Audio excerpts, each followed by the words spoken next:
Usa ka tingog, usa ka katawhan.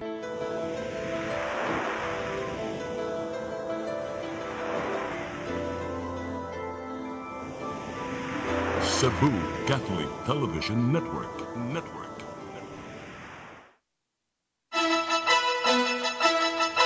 Uluhan sa mga balita sa Sari 47. Mga opisyal sa DepEd Talisay nireklamo panos og hilaw nga pagkaon na dawat alang sa ilang mga atleta sa Sibiraa. Tungod sa pagpamutulog mangrove, mayor sa Dakbayan sa Mandawi ug laing duha ka mga opisyal gikasuhan. Random inspection gipaygayon sa Cebu City, Obo. Daghang mga edipisyo way permit. Suspect na naka-hit and run sa Batan-ong basketballista niadtong Pebrero nadakpa na og di makapiyansa. Sugbo, Kabisayan ug Mindanao, Pilipinas ug sa katawhan. Kutob sa maabot sa atong Sibya sa tibuok kalibutan maayong hapon. Live kita karon sa CCTN Channel 47 ug kini ang tulumanon sa nagunang kasayuran nga ngay natong masayran. Tulumanon sa patas nga mga balita ug opinyon. Sa ngalan ni Dennis Tabar, ako si Danica Cabales. Kini ang Sayre 47.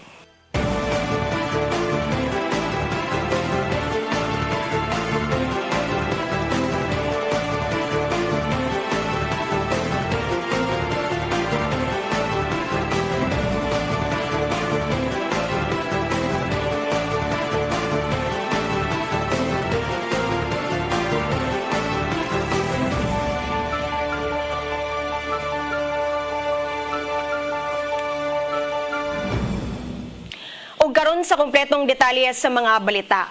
Mga opisyal sa Department of Education Talisay Division nireklamo sa panos ug hilaw nga nadawat nga pagkaon alang sa ilang mga atleta sa Sibiraa Meet. Ang mga pagkaon giingong giuli na lang ngadto sa ilang supplier. Ang kasayuran ni hatod ni Shariza May Uy. Mireklamo ang mga opisyalis sa Department of Education Talisay Division sa pagkaon nga giingon panos ug hilaw ang gihatag gikan sa ilang supplier nga gikuha alang unta sa mga atleta sa Central Visayas Regional Athletic Association kon Sibiraa. Gingon na dismaya ang mga atleta sa Talisay Division nga anaa karon sa Labangon Elementary School isip ilang temporary billeting center. Matod ni Lolita Lim, ang chairman sa Food Committee, nga niadtong Mayo 2 nakadawat sila og panos nga pagkaon na hinungdan nga ila kining giuli. Hinuo na sulbad ra kini. Apan niadtong Mayo 6 lain na sab nga pagkaon ang ilang giserve nga panos og hilaw nga peligro nga makahatag sa kadaot sa ilang tiyan. Tungod niini si Talisay City Mayor Samsam Gulyas, miasoy nga nasabutan na lang nila uban ang DepEd Talisay Division na nasabuton ang food supplier nga adto na lang magluto gayud sa billeting center. Apan kung dili kini mosugot, mangita na lang sila og lain nga food supplier. Kintungod kay dili mosugot si Gulyas nga makita pa og laing supplier alang sa pagkaon na sa ilang mga atleta. Reklamo sa mga bata na naay mga pagkaon na panos. So they have a lot of dagan sa gipaingon na reasons sa mga panos ang kay they quality control it ang mga napanos daw katong dugay na kaon. Pero at the end of the day, ang importante para kanako is ang mga estudyante kanang nalipay sa giandam sa DepEd ug sa gobyerno para kanila. Gidugang ni Gulyas kung may bawaan o makadawat siya og dugang reklamo gikan sa DepEd nga ang ilang food supplier sa susama gihapon nga reklamo mamahimo kini nga dili bayaran sa syudad. Hinuon walay nadawat nga report nga adunay naglain ang tiyan human sa panghitabo. So among nasabutan earlier is this na may magsugod ugma na pa may May 8 o May 9 na nakaon. Ang akong gingon nila, if dili kaya ni supplier na adto magluto dito para makita sa mga bata, mamurag sandok-sandok na lang ang paghatag. Kung di nila kaya, tomorrow dapat mangita na mong lain supplier. Hindi ko musugot na reklamo sa mga bata magbalik-balik, human aris gobyerno mo reklamo. For again, if ever makita nato na daghan kay reklamo mga bata, pwede man di bayad. Nasairan nga ang unta, boiled egg, mga hilaw pa hinungdan nga ila pa kining giluto ug balik. Shariza May Uy, CCTN News. Laing kaso gipasaka batok sa mayor sa Dakbayan sa Mandaue ug sa laing duha ka mga opisyal sa syudad tungod sa pagpamutol sa mga mangroves sa usa sa barangay sa Dakbayan. Matud usab ni Ernie Manatad, Executive Secretary ni Mayor Cortez, nga wala pa sila makadawat og kopya sa maong reklamo. Ang kasayuran ni hatod ni Randy Gurion. Gawas ka Mandaue City Mayor Jonas Cortez, lakip sa gikiha ang duha ka mga city officials nga sila si Attorney Jamaal James Kalipayan, ang City Administrator ug Buddy Alain Ibanez, ang pangu sa City's Risk Reduction Management Office. Ang tulog ipasakan og kaso sa kalapasan sa Republic Act 7161 kung a law that prohibits cutting of mangroves and forest products, RA 3019, kung Anti-Graft and Practices Act, grave misconduct ug conduct unbecoming of public officials. Ang private complainant nga si Maria Priscilla Melendres, taga Barangay Lahog sa Dakbayan sa Sugbo, misangat sa maong reklamo ni atong Abril 11, tuig 2024 sa buhatan sa Ombudsman sa Quezon City. Matud ni Melendres nga nagsugod ang pagpamutol sa mga bakhaw ug pagbangag sa yuta niadto pang Nobyembre 17 sa tuig 2022. Dugang ni Melendres nga una nang mipasaka siya og kaso sa Mandaue Prosecutor's Office sa BNR Construction and Development Corporation nga mao'y lesser sa mga heavy equipment nga mao'y miputol sa mga bakhawan sa lugar. Apan ang maong kaso na dismiss, sanglit ang dredging project gimando kini og giaprobahan sa kagabahanan sa Dakbayan sa Mandaue. Tungod niini, mipasaka og laing kaso nga susama nga isyu apan karon giapil na silang Cortes og ang laing duha ka mga city official. Sa iyang complaint, iyang gigamit ang counter affidavit sa BNR Construction President nga si Roger Sia nga nagbutyag nga ang pagputol sa mga punuan sa bakhaw gimando kini sa mayor sa Dakbayan sa Mandaue. May pasangil si Melendres nga adunay opisyal sa Department of Environment and Natural Resources nga nakasaksi sa pagkaut ug pagputol sa mga bakhaw sa dihang nagpahigayon kini og inspeksyon sa maong dapit. Human sa inspeksyon, matud ni Melendres nga ang DNR mi-issue kini og notice of violation ni adtong Nobyembre 23 tuig 2022 pagmando kang siya pagpahunong sa dredging. Dugang ni Melendres nga samtang adunay kamanduan ni Cortes ang pagpamutol sa mga bakhaw sa Paknaan, ang Mangrove Protection Governing Board usab wala motugot sa hangyo sa District Engineer ug sa Department of Public Works and Highways nga si Daisy Toledo sa pagputol sa 17 kapunuan sa mangroves aron paghawan sa Mahiga Creek sa Barangay Subang Dako sa Dakbayan sa Mandaue. Sa pagsalikway sa hangyo gipasabot sa board nga ang punuan sa baghaw wala matud pa makaalis sa natural nga dagayday sa tubig sa Mahiga Creek, gani naghatag kinig filter sa sulid ug liquid nga basura gikan sa ibabaw nga bahin sa sapa nga mogawas sa Mactan Channel. Randy Gurion, CCTN News. Wala pa'y nadawat nga kopya sa reklamo bato kang Mayor Jonas Cortez ug sa laing duha pa ka city officials. Mao kini ang tubag ni Ernie Manatad, Executive Secretary ni Mayor Cortez, kabahin sa giingong kaso nga gi-file bato kanila tungod sa giingong pagpamutol sa kahoy sa Barangay Paknaan ni adtong tuig 2022. Ang private complainant nga si Maria Priscilla Melendres nga taga Barangay Lahog sa Dakbayan sa Sugbo misangat sa maong reklamo ni adtong Abril 11 sa buhatan sa Ombudsman sa Quezon City. Matod ni Manatad nga kung madawat man nila ang kopya, tubagon kini nila sa proper forum. Everything's in order. Is this part of the lahat katong di ko anya di contest yun yang ayaha? Ano ka? So, di ba nang portion I have not seen the complaint. Hindi ko ka comment ka hindi kayo unsa na nga particular cause of action ngayon dito. There is. So, apay nadawat ka? Wala pa.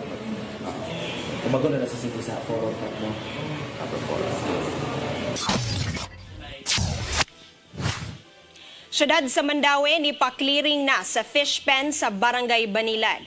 Ang paghawan sa fish pens o pag-dredge sa wetland usa sa gitino nga solusyon sa problema sa baha sa syudad. Ang kasayuran ni hatod ni Mary Rose Sagarino.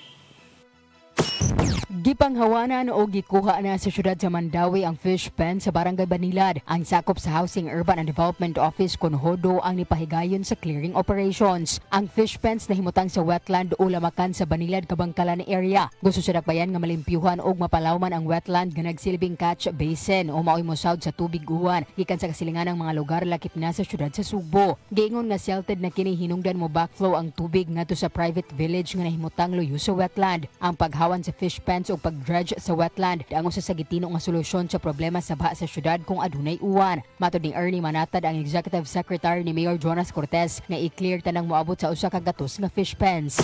We have to because otherwise way mahitabo sa problema. Ang problema sa baha. Atong main concern ani kay create mag-disaster. Kanya knowing coming na ang La Nina after the El Nino. So we have to do it quick para ma-ready na ta, maabot ng tingbahan.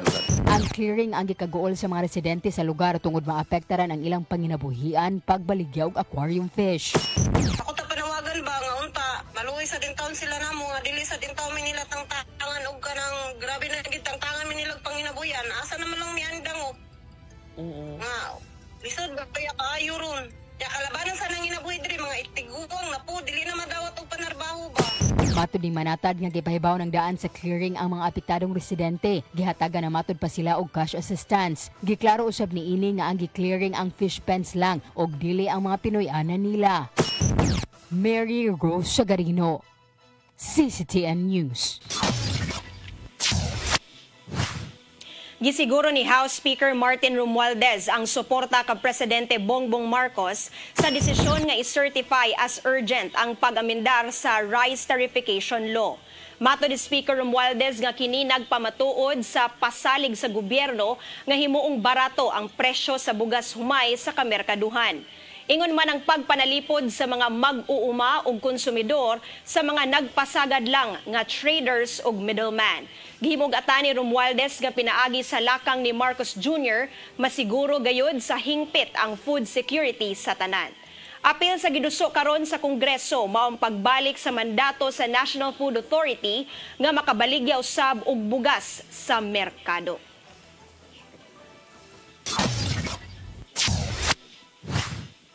Sa laing balita, Bangko Sentral ng Pilipinas miauhag sa publiko nga dili magduha-duha sa pagsumbong kanila kung adunay kakulian sa gisudlang financial institutions. Kini aron makahatag og dinali ang lakang ug masulbad. Ang kasayuran ni hatod ni Gian Navarro. Nabantayan sa Bangko Sentral ng Pilipinas nga nagkaanam og dagan ang mga financial institution nga nagtanyag og serbisyo sa katawhan ilabi na ning digital era. Mong niawhag gamong ahensya ngadto sa katawhan nga kung adunay kakulian o mga problemang nasugatan sa gisudlang institution kinahanglan musumbong ngadto kanila. Ubos sa Financial Consumer Protection Act kon RA 11765 ang mga financial institutions nga gibantayan sa BSP o ubang ahensya gitahasan sa paghatag og patas ka pagtatar ngadto sa mga kliyente. Apil sa mga responsibilidad mao ang klarong pagpasabot sa ilang mga produkto, proteksyon batok sa yanong paggamit, privacy data protection ug pagsulbad sa mga reklamo. Gipasabot sa BSP nga ang unang musulbad sa problema sa ilang kliyente mo ang mismong BSP Supervised Financial Institution. Apan kung wala man matagbaw sa serbisyong gihatag, may man ang masumbong dayon sa BSP aron hatagan og katin-awan. Because in BSP, more than giving assistance under our cap, we use this data also to inform our market conduct, our policy issuances, our data-driven examination on our supervised entities. Gitaasan usab sa BSP ang mga financial regulators nga mohimo og mga lagda sa financial institutions, pag-atiman sa mga konsumidor, pagpaubos sa hiring ug uban pa. Gani sa tuig 2023, niabot na nga to sa kapin 40,000 ka mga sumbong ang nadawat gamit ang ilang online platforms. Kadaghanan sa mga nadawat ka sumbong bahin lang sa problema sa paghandle sa ilang account, dili otorisadong withdrawal ug uban pang kakulian ngadto sa mga financial institutions sama na lang sa bangko. May pasalig ang BSP nga pinaagi sa pagsumbong makahimo usab sila og dugang pa mga lakang aron dili na usab may tabo ngadto sa ubang kliyente. So mas magandang sabihin niyo na sa amin, and of course, we will evaluate and assess, and then titignan namin kung rin pwedeng gawin para hindi na to maulit. Andam usab nga makig-alay ng BSP sa mga tinugyanan sa balaod aron paghimo og mga legal nga lakang batok sa mga financial institutions nga grabe makapahimo sa mga customer. Ilabi na nga gilikayan usab sa ahensya ang pagpalabi na sa mga fraudulent activities sama na lang sa online scam ug daghan pa. Kaya we are looking forward to the passage of the APASA because that would systematize actually the process on how we can strengthen the relationship with the BSP and the law enforcement agencies like the PNP and the NBI. Gian Navarro, CCTN News. Mutabang ang kapulisan sa Dakbayan sa Lapu-Lapu pag-implementar sa Memorandum of Department of Interior and Local Government kon DILG alang sa istriktong pagpatuman sa nationwide implementation of the Barangay Road and Clearing Operations, Assessment, Validation and Recognition under the Bagong Pilipinas Program. Tutukan sa operasyon ng illegal parking, mga basura ug mga materyales sa construction nga naa sa kadalanan, pagpahigayon og mga sports ug uban pang makaalis sa kadalanan. Mato de Police Lieutenant Colonel Christian Torres, spokesperson sa LCPO, nga maghuwat pa sila kanusay patuman sa Dakbayan ang kamanduan.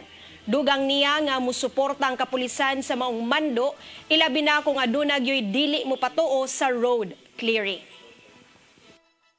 Kung sa applicable diri sa atuang city, i-implement na sa atuang local government unit, assist lang ta sa PNP in case na ay mga gahig-og yun nga di mo patuo sa. Mosunod, random inspection gipaygayon sa Cebu City Obo, dagang edipisyo walay permit. Kanaw guban pa mga balita sa pagbalik sa Sairi 47.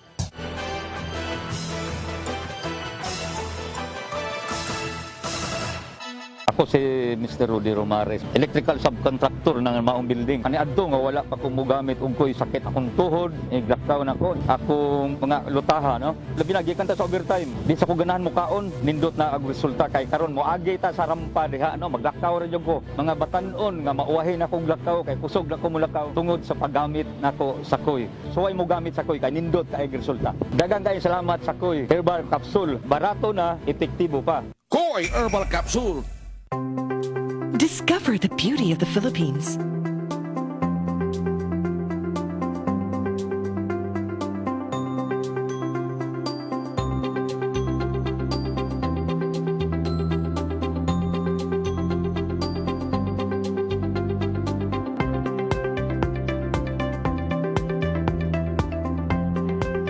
With Philippine Airlines, the country's flag carrier.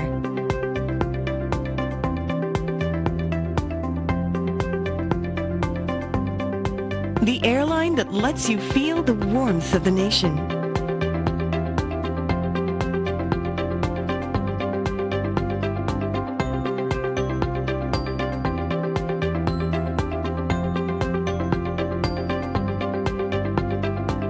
Mabuhay!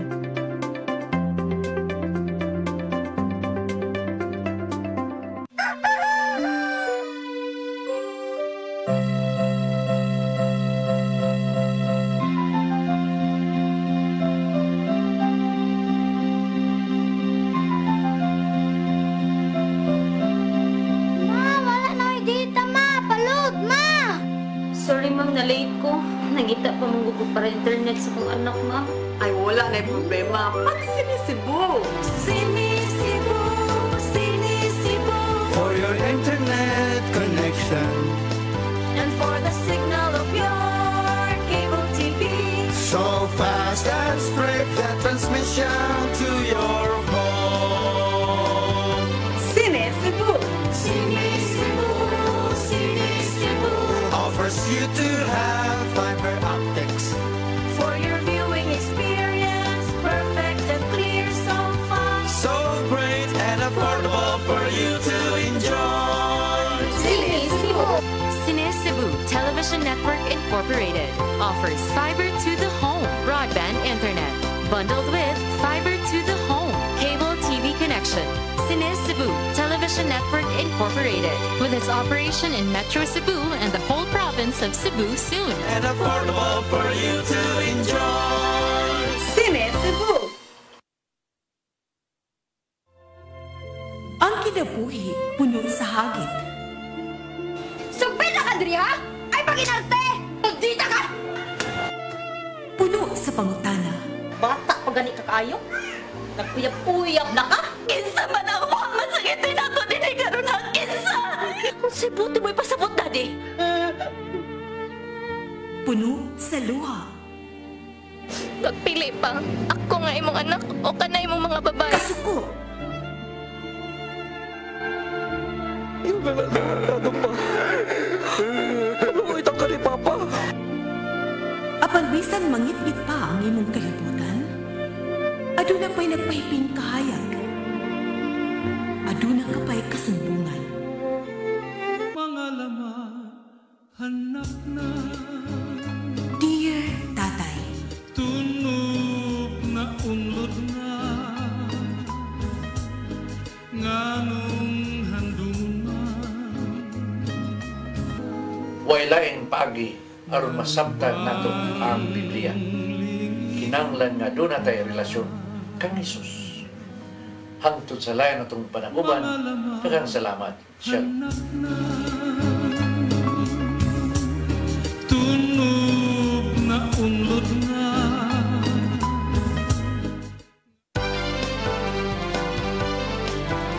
Cine Cebu, Cine Cebu. For your internet connection. And for the signal of your cable TV. So fast and straight, that transmission to your home. Cine Cebu, Cine Cebu. Offers you to have fiber optics. For your viewing experience, perfect and clear so far. So great and affordable for you to enjoy. Cine Cebu Television Network Incorporated offers fiber to the home broadband internet, bundled with fiber to the home cable TV connection. Cine Cebu Television Network Incorporated, with its operation in Metro Cebu and the whole province of Cebu soon. Cine Cebu, Cine Cebu. For your internet connection. And for the signal of your cable TV. So fast and straight, that transmission to your home. Cine Cebu, Cine Cebu. Offers you to have fiber optics. For your viewing experience, perfect and clear so far. So great and affordable for you to enjoy.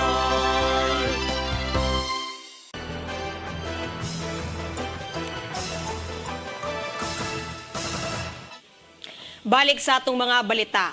Office of the Building Official sa Dakbayan sa Sugbo may pahigayon og random inspection sa mga edipisyo pagsuta kung nakatuman sa mga rekisito sa syudad sama sa building permits.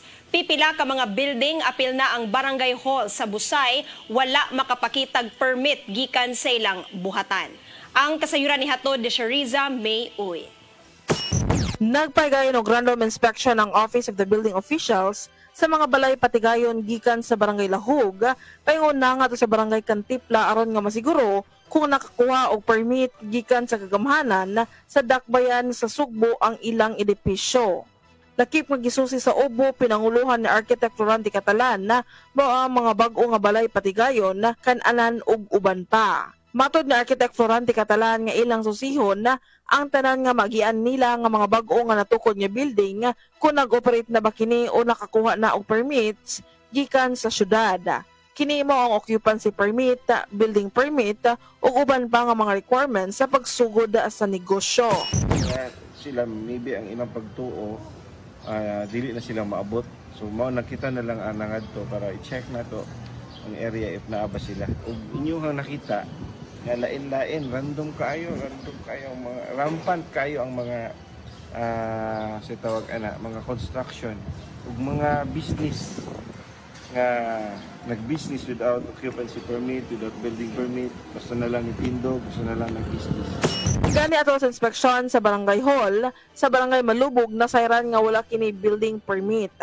Gipasabot ni Katalan nga ubos sa Building Code of the Philippines, kinahanglan mokuha gyud og permit ang tanan nga mga building nga gitukod lakip na ang uban pa nga mga permits aron sa luwas nga paggamit ni ini. Barangay Hall sa usa ka barangay nga walay building permit na natindog na lang na diha nga nitindog, so dapat mag-secure gyud sila og building permit.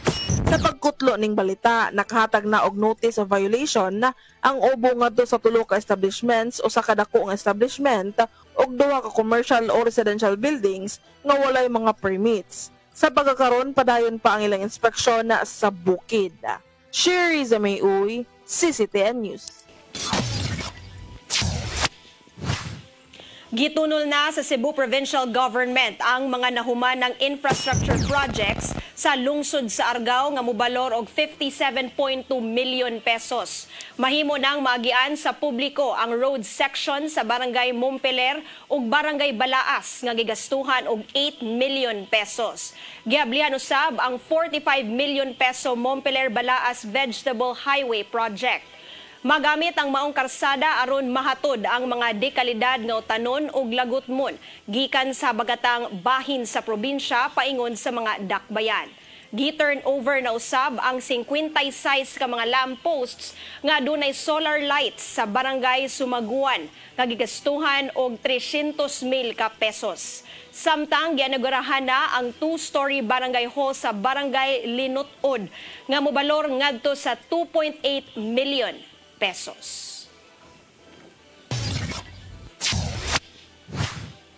Moabot sa 6 milyones pesos nga tabang pinansyal ang madawat sa syudad sa Mandaue gikan sa Kapitolyo human sa Panagtagbo Festival ni adtong Mayo 5. 3 milyones pesos niini igahin sa socio-cultural expenses sa syudad. Samtang ang matag-usa sa napo ka partisipanteng barangay makadawat og tag 300,000 pesos nga subsidiya nga dugang sa 300,000 pesos nga lokasyon gikan sa Dakbayan. Nakadaig ang gobernadora sa gihimong festival sa Dakbayan nga sama sa Pasigarbo sa Sugbo. Sa karong tuig nga panagtagbo sa Mandaue, Festival of Festivals, nagpakita sa nagkadaiyang kapistahan sa napo ka contingents nga barangay.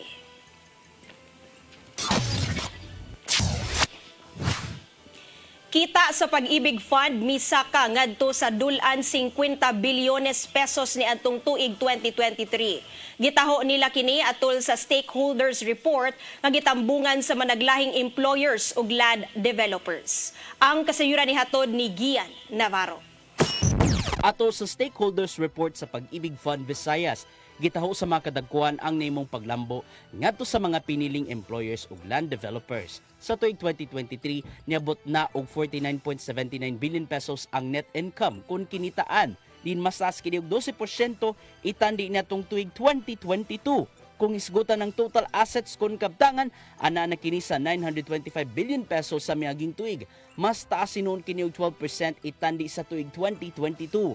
Mong nakita sa katagkuan nga sa mosunod pa mga panahon, mabot na og trilyon ang total assets sa Pag-ibig Fund. Tungod kini sa pagtampo-tampo, sa moabot sa 16 milyones ka mga active members lukop nasod. Mas nakakuha og dakong bahin ang Pag-ibig Fund sa Visayas kung isgutan ang regular og MP2 savings. Gipamatud-an sa ilang CEO nga si Marilyn Acosta nga ang Pag-ibig ana mismo aron makatabang sa mga taong labing nanginahanglan. We need to be transparent because, as we always say, Pag-ibig Fund is owned by the members. So they should know the status of Pag-ibig Fund. Sa susamang higayon, giatagan ng pag-ila sa Pag-ibig Fund kun Home Mutual Development Fund ang mga employers ug developers kay nakahatag og dakong tampo. Gila nila ang mga top developers kay naghatag og maayong kontribusyon sa gitanyag nga housing loan. Samtang adunay nadawat nga awards ang pipila ka mga employers nga adunay nahatag nga kontribusyon sa Pag-ibig regular savings. We also give special awards for the best in performing loans ratio, because it's important that the accounts, the money that we lend, we collect. Sa mong kalihukan, gipalig-on ang nimong pasalig sa Pag-ibig Fund ngadto siya mga sakop nga magpadayon sa pag-abag sa tanang panahon. Pinagi kini sa managlahing loans, pabalay man o pautang aron makatabang sa ilang pamilya panahon sa panginahanglan. Malaki ang na-infuse ng Pag-ibig Fund para sa ekonomiya ng Visayas. Huwag po kayong mag-alala. Kahit negative ito, let us handle how to source the funds for lending if you need more. Gian Navarro, CCTN News. Senador Risa Ontiveros niauhag sa mga kauban nga susihon ang kamatuoran bahin sa Gentleman's Agreement ngadto sa China. Alang kaniya usa kini ka maayong hinagiban nunot sa pagpalabi sa Chinese authorities sa West Philippine Sea. Ang kasayuran ni hatod ni Gian Navarro. Giawag ni Senador Risa Ontiveros ang mga kauban sa plenaryo nga susihon kung unsa katinuod ang Gentleman's Agreement nga gihimo sa Duterte administration ngadto sa nasod nga China. Matud niya nga pinaagi niini gamiton isip maayong hinagiban sa Pilipinas batok sa China. Ilabi na karon ni palabi ang kaagresibo sa mga binuhatan sa Chinese authorities sud sa West Philippine Sea. Sa iyong privileged speech, kipagtagsatagsa ni Ontiveros ang nahimong binuhatan tali sa mga lider sa China o Pilipinas. Pipila ka tuig na ang nakalabay. Ubos sa maong kasabutan. Gilikayan unta sa Pilipinas ang pagpaduol sa ilang mga barko ngadto sa Scarborough Shoal. Samtang dili usab mahimo ang pagpaayo o pagpatukod og bisan unsang mga istruktura dapit sa Ayungin Shoal. Maong alang ni Ontiveros, delikado kayo ang binuhatan sa Duterte administration og maglisod sa paghimo og mga kasulbaran sa gilugang kadagatan alang sa mosunod pang mga panahon o mapahimuslan. Dugang pang pahimangno sa senadora nga delikado ang kaabunda sa mga resources sa West Philippine Sea kung dili man masulbad ang panagbangi sa duha ka nasod. Gian Navarro, CCTN News.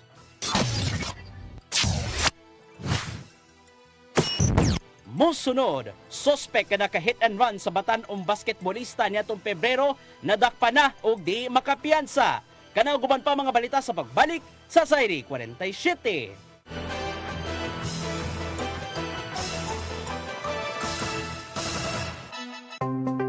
Discover the beauty of the Philippines.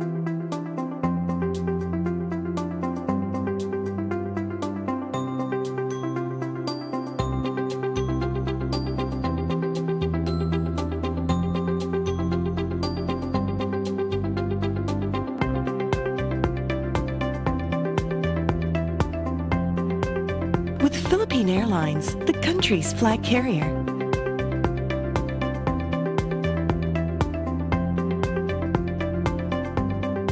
The airline that lets you feel the warmth of the nation.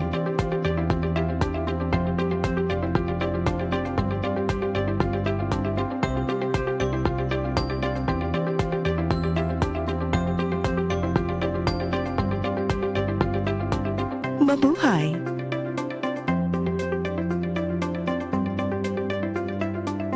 Ako si Mr. Rudy Romares, electrical subcontractor ng maong building. Ani adto nga wala pa ko mogamit og ko'y sakit akong tuhod, lockdown ako. Akong mga lutaha, no. Labi na gikan ta sa overtime. Di sa ko ganahan mo kaon, nindot na ang resulta kay karon moagi ta sa rampa diha, no. Maglakaw ra jud ko. Mga batan-on nga mauwahin akong lakaw kay kusog na ko mulakaw tungod sa paggamit nako sa koy. So ay mo gamit sa koy kay nindot kay resulta. Daghang kay salamat sa koy. Herbal capsule, barato na, epektibo pa. Koy Herbal Capsule.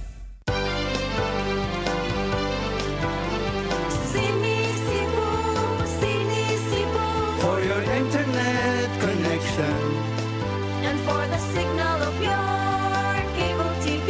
so fast and straight that transmission to your home. Sini Cebu Offers you to have fiber optics. for your viewing experience, perfect and clear, so fine. So great and affordable for you to enjoy. Cine Cebu Television Network Incorporated offers fiber to the home broadband internet bundled with fiber to the home cable TV connection. Cine Cebu Television Network Incorporated, with its operation in Metro Cebu and the whole province of Cebu soon. For your internet connection And for the signal of your cable TV. so fast and straight that transmission to your home. Cine Cebu Offers you to have fiber optics. For your viewing experience, perfect and clear so far. So great and affordable for you to enjoy. I am the God that healeth thee. I am the Lord, your healer. I sent my word and healed your disease. I am the Lord, your healer. I am the God that healeth thee. I am the Lord, your healer. I sent my word and healed your disease. I am the Lord, your healer. I am the God that healeth thee. I am the Lord, your healer. I sent my word and healed your disease. I am the Lord, your healer. I am the God that healeth thee. I am the Lord, your healer.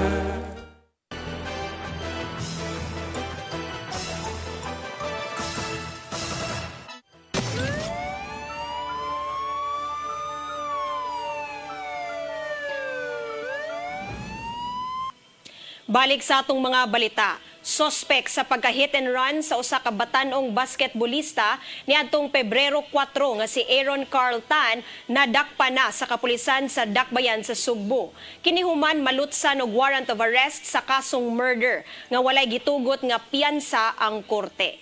Ang kasayuran nihatod ni Arnold Bustamante. Nadakpa na sa mga sakop sa Bidana Police Station, inabagan sa Guadalupe Police Station ang responsable sa tabong hit and run sa usa ka basketbolista nga si Jezreel Uriel Larumbe, 23 anyos, taga 3 de Abril, Barangay Labangon, sa Dakbayan Sugbo niadtong Pebrero 4, 2024 sa Queens Road, Barangay Kamputaw, sa Dakbayan Sugbo. Ang pinasikat sa warrant of arrest mao si Aaron Carl Tan, hingkod na pangidaron nga taga Ilaura Street, Barangay Guadalupe sa Dakbayan Sugbo, alas 2:15 kagahapon sa hapon. Wala na hinon musukol si Tan o gamikoy usab kini sa mga pulis nga mi-serve sa warrant of arrest sa kasong murder nga wala gitugot nga piyansa ang korte. Bato ni Police Major Mark Don Alfred Lianza, ang hepe sa Bidana Police Station nga human malutsan og warrant of arrest si Tan ug nadakpan ilan ang giila nga sulbad na ang maong kaso. Now he is charged in the case of murder, so it's a non-bailable case.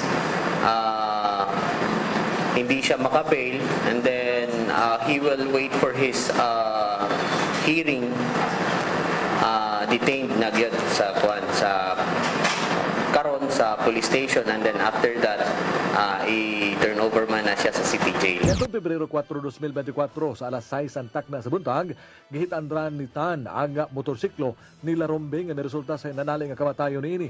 Pipila ka adlaw human sa insidente, natultulan sa Guadalupe Police Station ang sakinan nga Mazda nga dunay plate number nga YKK 161 nga dunay blinker og siren. Una na nga mihimakak si Tan nga siya agad nagmaniho sa bawang sakinan sang nitula siya mogawa sa bawang petsa. Apan dunay nakasaksi nga sa wala pa ang hit and run, dunay natabong road raid sa Dan Gordo Iskina F. Soto Drive, din makita ang dagway sa suspitsado.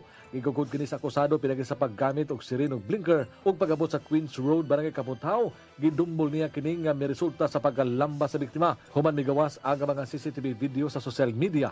Miangko na siya nga ang iyang sakinan ang nakahit and run sa biktima. Apan ang iyang amiga agad nagmaniho. Apan gingungula nito uhi sa piskalya ang pasangal sa akusado nga mahinungdan nga nalutsan siya warrant of arrest. May pasabot usab silyansa nga nung nadugay sila sa pagpasaka og kaso tungod kay ilang siguro nga lig-on ang ilang kaso nga ipasaka og dili gyud makahimakak ang suspitsado sa maong krimen. Kumbaga, nagkalap kami ng evidences na makapagpapatunay na hindi lang hit and run incident yung nangyari, but meron premeditated na mga instances na ginawa before yung incident ng pagbangka mismo. Yun yung nakapagpatunay na pwede natin i-file ang murder case at tinanggap naman yun ng court. Subininig ihangop sa hepe sa Police Regional Office 7, Police Brigadier General Antonio Abirin ang pagkasikuplitan. Matod sa spokesman ini nga si Police Lieutenant Colonel Gerard A. Spilare, nagidayeg sa General ang kapulisan sa Dakbayan Sugbo na nalutsan gyud og warrant of arrest ang suspitsado na nagpasabot naghihimo sa mga pulis ang ilang trabaho. The Regional Director, Police Brigadier General Antonio Abirin, commends the leadership of Cebu City Police Office, specifically Police Station 2, for this very effective conduct of investigation which resulted in the issuance of warrant of arrest and of course the subsequent arrest of the suspect. He is now in detention and we are now ready to present our evidence in court. Wala na mohatag pagpamahayag si Tan sa diyang gisuwayan pagkuha siyang komento samtang naa sa sulod sa custodial facility sa Guadalupe Police Station. Sanglit iyang abogado lang matod pa ang mutubag. Human mabalik sa korte ang warrant of arrest, ikumit na sa Abiliana Police Station si Tan sa Cebu City Jail. Arnold Bustamante, CCTV. Upat ka mga most wanted persons na sikop sa kapulisan sa Lapu-Lapu sulod sa milabayng duha ka semana nga subsob nga operasyon. Samtang nasakmit nga illegal nga drogas ni balor og 10 milyones. Ang kasayuran ni hatod ni Crystal Joy Pelerca. Gibutyag ni Police Lieutenant Colonel Christian Torres, ang spokesperson sa Lapu-Lapu Police, nga sulod sa milabayng duha ka semana, subsob nga 44 ka mga operasyon ang ilang gipahigayon aron sa pag-serve sa mga pending nga warrant of arrest. Kung diin ni resulta kini sa pagkasikop sa upat ka mga most wanted persons ug 34 ka mga ordinary wanted persons. Naguna sa ilang nasikop mao ang city level most wanted nga si Herbert Genilaso sa kasong kalapasan sa RA 10883 kon Anti-Carnapping Act. Nadakpan usab sa Barangay Paho si Bernardo Manicar, 60 anyos, kinsa taga Hilongos, Leyte, nga mo'y top 1 municipal level sa kasong kalapasan sa acts of lasciviousness in relation to RA 7610. Nasikop usab sa kapulisan ang top 6 city level nga si Generoso Abanyo, taga Barangay Kauoy, Olango Island, tungod sa violation of sexual assault.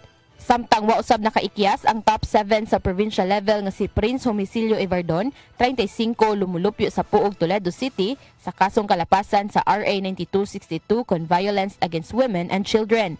Samtang sa 22 ka operasyon sa illegal nga drogas, nakasakmit usab og 1,475.55 grams nga shabu ang LCPO. Sulod kini sa duha ka semana nga adunay standard drug price nga 10,047,350 pesos. Nakuha ang mga dinagkong kantidad sa tulo ka high-value individual ug lakip na usab sa 22 ka street-value individual. Ang usa ka high-value individual lumulupyo ra sa Barangay Maribago nga giila nga si alias Bimbo ug nakuhaan kini og mobalor 400,000 pesos nga gidudahang shabu. Samtang ang laing duha ka high-value individual giila nga si alias Justin nga nakuhaan og 2 million nga balor ug si alias Joven nga nakuhaan og 6.9 million nga kantidad sa shabu, mga lumulupyo sa Cebu City.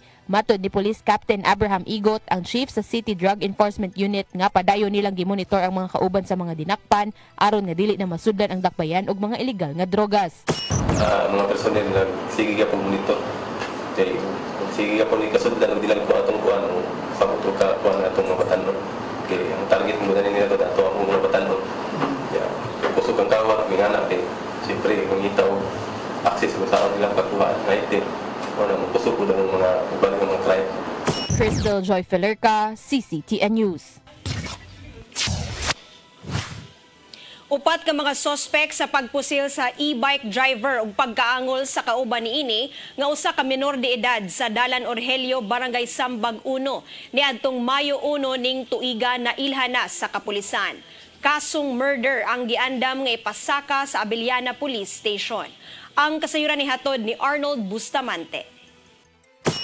Nailhan na sa Abiliana Police Station ang responsable sa pagpusil patay sa e-bike driver nga si alias Alex ug pagkaango sa kauban ini nga usa ka minor de edad nitong Miyerkules sa alas 3:37 sa kadlawon Mayo 1 sa Dan Aurelio, Barangay Sambag 1 sa Dakbayan, Sugbo. Mato ni Police Major Mark Don Alfred Liansang, hepe sa Abiliana Police Station sa Cebu City Police Office, kandi lang ang gunman ang ilang nailhan, nakip na ang laing tulo ni ini ka mga kauban. So binanigi pakuhaan ni Liansa o affidavit aga mga nakasaksi sa maong krimen o kung mahuman na kini makapasaka na sila kaso nga to sa piskalya. Wala lang una muhatag og kasayuran si Liansa kung unsa ang motibo sa pagpamusil apan usa silang gitanaw mao aga personal nga away sa biktima. Usa sa mga saksi nga dili lang magpaila sa mga tigbalita mibutyag nga ang biktima gingong badlungon usab kini sa ilaga lugar sa Barangay Calamba. Nanaw usab sa luwas nga kahimtang katong naangol nga kauban sa namatay nga si alias Alex nga nakahatag na usab sa ihang pamahayag sa mga investigador. Sigon sa pamahayag sa mga saksi nga opat ang suspitsado nga sa kaisa-usa lang ka motorsiklo din ang nagpusil mao ang driver. Gitinguhan ni Liansa nga kung mopasaka na sila og kasong murder, ligo ng ilaga ebidensya nga iduso sa buhatan sa City Prosecutor sa Dakbayan, Sugbo aron nga masiguro nga malutsan sila og mga warrant of arrest. We very much rather consolidate pieces of evidence na ligon and then we file the case and we wait for the warrant of arrest to come out para paggawa sa warrant of arrest, same with that, murder, non-bailable. Wala nila dali-dalia ang pagpasaka og kaso sigon ni Liansa. Bisan wala pa sila makakuhag igo nga ebidensya, masayang lang matod pa ang ilang oras o kahago. Ibasura lang kini sa piskalya. Gibotan ni Liansa nga ang opat ka mga suspitsado taga-Dakbayan sa Sugbo apan wala magpuyo sa jurisdiksyon sa Abiliana Police Station ug dito lang nag-abot sa Aurelio. Arnold Bustamante, CCTV News. Gitunol karong adlaw ni Lapu-Lapu City Mayor Junior Dahong Chan ang 100,000 pesos ngadto sa usa ka lumulupyo sa Dakbayan nga nag-edad og usa ka gatos ka tuig. Si Benito Herbas Gervas lumulupyo sa Barangay Basak maoy ni dawat sa kantidad nga nagsaulog sa iyang adlaw natawhan karong adlaw. Uban sa mayor maong pangu sa City Social Welfare and Development Office kon CSWDO nga si Junard Abalos. Diin sa maong buhatan gikuha ang pondo niini. Gibutyag sa mayor nga gawas sa nadawat ni Gervas gikan sa Dakbayan, madawat usab niya ang laing 100,000 gikan sa national nga kagamhanan karong adlaw.